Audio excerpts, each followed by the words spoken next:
विद्युत जोगाण उज्जवल आलोकमाला सूचना बोर्ड आवर्जना प्रबंधन एवं अलौकिक लाइट एंड साउंड शो तीर्थयात्री को आध्यात्मिक अनुभव प्रदान करिब।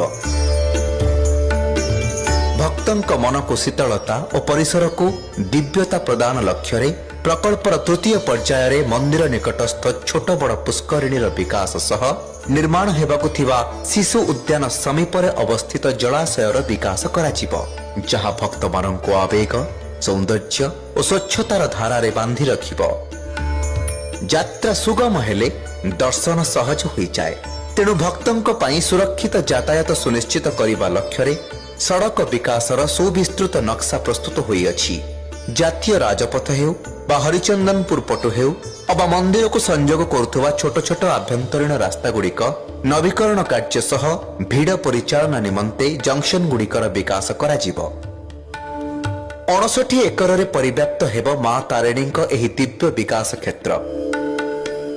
जंगल जमीर किसम परिवर्तन पई आरंभ होईछि प्रक्रिया।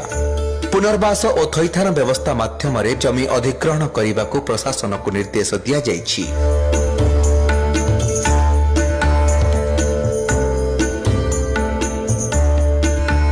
मां तारिणी पीठर एही पुनरुद्धार केवल निर्माण नुहे